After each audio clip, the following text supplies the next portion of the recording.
Hello everyone, this is Govind Singh Negi and welcome to my channel Economics with Govind sir. So student, yesterday we are discussed the new unit that is some basic concept of macroeconomics. It means we are starting the main topic that is a national income. Yesterday we are discussed about the meaning of domestic territory as well as economic territory. कल हमने अपनी video में आपको domestic territory और economic territory के बारे में बताया था कि हमारा देश का जो भी एरिया है, चाहे वो एयर वाला एरिया हो, चाहे लैंड वाला, चाहे वाटर वाला, अगर वो हमारे ज्योग्राफिकल बाउंड्री के अंदर आता है तो वो चीज़ें हो जाएगी हमारी domestic territory. Now, today we are going to discuss the subtopics, that is, who are normal resident. Who are normal resident?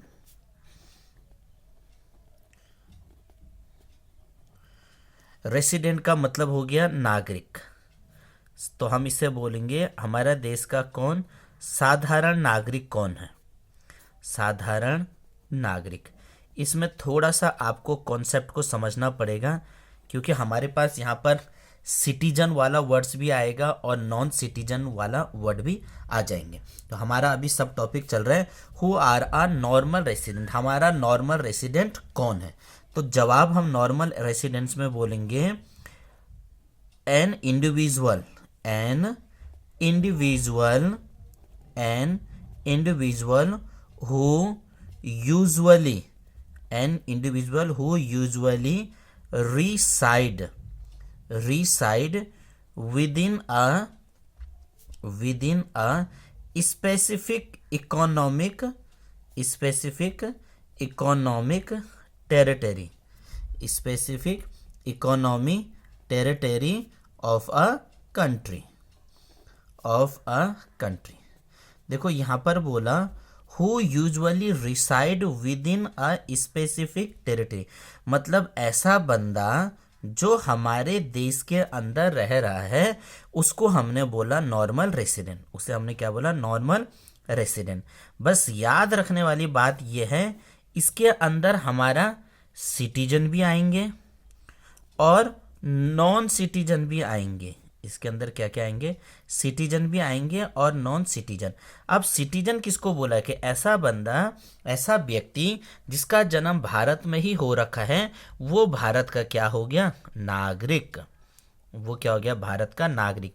ऐसा बंदा जिसका जन्म भारत में ही हो रखा है वो इंडिया का सिटीजन हो गया।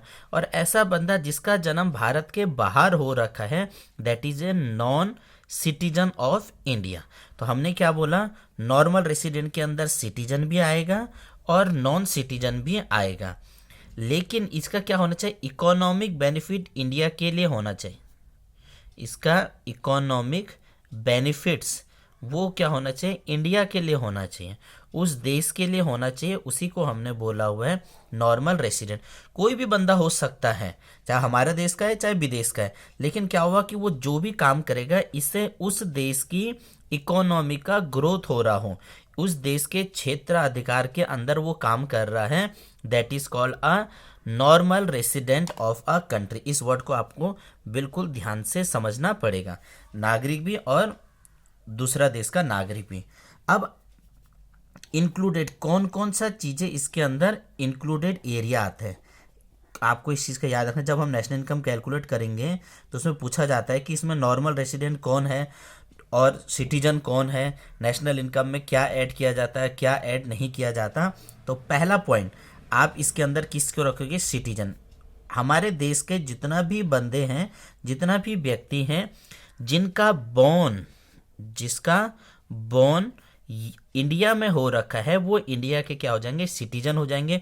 और उनके द्वारा जो भी काम किया जाएगा that is a normal resident of A India. Born of individual, born of individual, यह ऐसा बंदा जिसने इंडिविजुअल इंडिया की सिटीजनशिप भी ले रखी है, भारत की नागरिकता भी ले रखी है, ऐसा होता है, कई बंदे होते हैं कि जो दूसरा देश से आते हैं और भारत की नागरिकता ले लेते हैं, उनके द्वारा जो भी काम किया जाएगा वो हमारे नॉर्मल रेसिडेंट के अंदर आ जाएंगे। तो जिसका जन्म इंडिया में हो रखा है वो इंडिया का क्या हो जाएगा, सिटीजन हो जाएगा, और उसके द्वारा जो भी काम किया जाएगा that is a normal resident of a India. इसके बाद second one is that is a permanent resident, that is a permanent resident, permanent resident ऐसा बंदा कि जो कानूनी तौर पर, परमानेंट रेसिडेंट का मतलब हो गया ऐसा बंदा जो लीगली तौर पर हमारे देश के अंदर रह रहा है, या हम उसे बोले एक्सेप्ट सिटीजनशिप, एक्सेप्ट सिटीजनशिप, उसने हमारी देश की नागरिकता को प्राप्त कर लिया है कानूनी तौर पर, पॉलिटिकल तौर पर, और वो इंडिया में क्या है, उसे वोटिंग राइट भी है, वोटिंग राइट वगैरह भी मिल चुका है, तो उसे हमने क्या बोला, that is a permanent resident of a India. तो ये चीज़ें भी इसके अंदर ऐड करेंगे। थर्ड जो पॉइंट इसके अंदर आएगा that is a foreign, foreign nationals. Foreign nationals का मतलब ऐसा व्यक्ति जो इंडिया में आ रखा है और लॉन्ग टर्म्स के लिए रह रहा है। यहाँ पर ध्यान देना, पहले हमारे यहाँ 15 साल रहता था, 15 साल तक जो इंडिया में रह रहा है तब तक वो विदेशी कहलाते थे, लेकिन उस 15 साल के बाद वो अप्लाई कर सकता था इंडिया के लिए।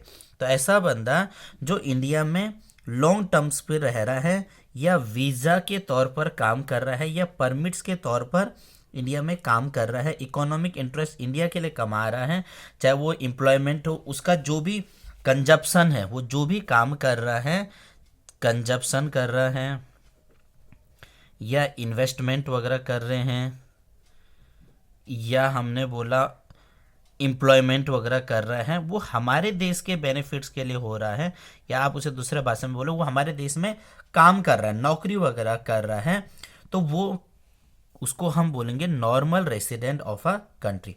एक तो वो हुआ व्यक्ति जिसका जन्म इंडिया में हो रखा है, तो वो इंडिया का नॉर्मल रेसिडेंट हो गया। एक ऐसा बंदा जिसने भारत की सदस्यता ग्रहण कर ली है, ये वाला तो उसको जन्म से जिसको अधिकार मिल गया है, जन्म सिद्ध अधिकार मिल गया। ये वो बंदा है जिसने बाहर से आकर हमारी सिटीजनशिप ले रखा है कि हम भारत के नागरिक कहलाना चाहते हैं, हमें यहाँ के राइट मिलना चाहिए, वो भी हमारा नॉर्मल रेसिडेंट भी हो जाता है। तीसरा जो फॉरेन नेशनल, ऐसा जो विदेशी जो इंडिया में लंबे समय के लिए वीजा और परमिट के तौर पर रह रहे हैं, काम कर रहे हैं और इकोनॉमिक्स इंटरेस्ट इंडिया के लिए आ रहा है, तो that is called a normal resident of a country. तो ये पॉइंट आई थिंक आपको क्लियर हो गया होगा। लेकिन इम्पोर्टेंट बात है कि इसके अंदर क्या क्या चीज़ें एक्सक्लूडेड होना चाहिए, किन किन चीज़ों को आप नहीं रखना चाहिए इसके अंदर नॉर्मल रेसिडेंट्स के साथ में। तो पहला हमने इसके अंदर रख दिया foreign tourist. First one is a foreign tourist. जो भी टूरिस्ट वगैरह रहते हैं, घूमने के पर्पज से इंडिया में आते हैं, शॉर्ट, चाहे हमने बोला वो हॉलीडे पे आए, चाहे वो हमारे एजुकेशन के पर्पस वगैरह से आए, चाहे वो शॉर्ट वैकेशन वगैरह पे आए, चाहे वो किसी भी पर्पस से इंडिया में आए, क्रिकेट मैच देखने के लिए इंडिया में आए, तो वो क्या हो जाएंगे, वो इंडिया के नॉर्मल रेसिडेंट नहीं गिने जाएंगे। मतलब फॉरेन टूरिस्ट मान लो एक महीने के लिए घूमने आ रखे, ठंडी की छुट्टी गर्मियों की छुट्टी में आ रखे, तो वो इंडिया के नॉर्मल रेसिडेंट नहीं बोला जाएंगे, वो उसी देश के ही रेसिडेंट बोला जाएंगे। Second one is diplomats. Diplomats and embassy, जितने भी सरकारी राजदूत वगैरह रहते हैं, जितने भी सरकारी राजदूत वगैरह रहते हैं, सरकारी काम वाले बंदे रहते हैं, ये भी इंडिया के, भले वो इंडिया के, ये इंडिया राजदूत हो, अब वो इंडिया के देश के अंदर आके काम कर रहे हैं, लेकिन वो हमारे नॉर्मल रेसिडेंट नहीं गिना जाएगा। मतलब working of diplomatic mission, embassy, consultant, international organisation, ये सब भी क्या होगा, नॉर्मल रेसिडेंट गिना जाएगा, लेकिन यहाँ पर के देश के अंदर तक में ही गिना जाएगा, उनको उस देश के अंदर नहीं गिना जाएगा। थर्ड आता है रिफ्यूजीज, जो शरणार्थीस वगैरह रहते हैं। रिफ्यूजीज का मतलब किसी को अगर किसी देश से निकाल दिया तो वो कहाँ पर जाके रहेंगे, दूसरा देश में जाके रहेंगे, तो रेफ्यूजीज वगैरह रहते हैं वो भी हमारे देश के या हमारे नॉर्मल रेसिडेंट के अंदर नहीं गिने जाएंगे, उनको थोड़ा सा आपने साइड रखना पड़ेगा। And the last one is that is called international organisation. And the last one is that is called international organisation. जो अंतर्राष्ट्रीय संगठन वगैरह होते हैं इंटरनेशनल ऑर्गेनाइजेशन के अंदर, चाहे वर्ल्ड बैंक आ गया, चाहे आईएमएफ वगैरह आ गया, चाहे यूएनओ वगैरह आ गया, not are not the resident of a country. ये हमारे देश के रेसिडेंट नहीं गिने जाएंगे, लेकिन ये नॉर्मल रेसिडेंट गिना जाएंगे।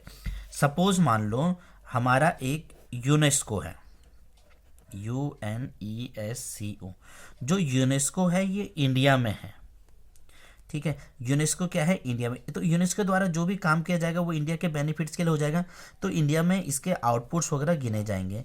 लेकिन इसमें जो बंदा काम कर रहा होगा that is a normal resident of A India, ये इंडिया के क्या हो जाएंगे, नॉर्मल रेसिडेंट वगैरह हो जाएंगे। इस चीज़ को आपको ध्यान रखना है कि क्या क्या चीज़ें ऐड किया जाता है और क्या क्या चीज़ें एक्सक्लूड वगैरह किया जाएंगे। आप सिंपल भाषा में कि हर बंदा चाहे हमारा हो चाहे विदेश का है, अगर वो हमारे देश के लिए काम आ रहा है, हमारे देश की जीडीपी बढ़ रहा है, हमारे देश की इकोनॉमी बढ़ रहे हैं, तो that is a normal resident of a country. I think आपको समझ आया होगा। वीडियो पसंद आए तो प्लीज़ लाइक करना। नेक्स्ट वीडियो में हम बताएंगे कि ग्रॉस प्रोडक्ट क्या होता है, डोमेस्टिक प्रोडक्ट क्या होता है और नेशनल प्रोडक्ट क्या क्या हो जाते हैं। तब तक के लिए थैंक यू।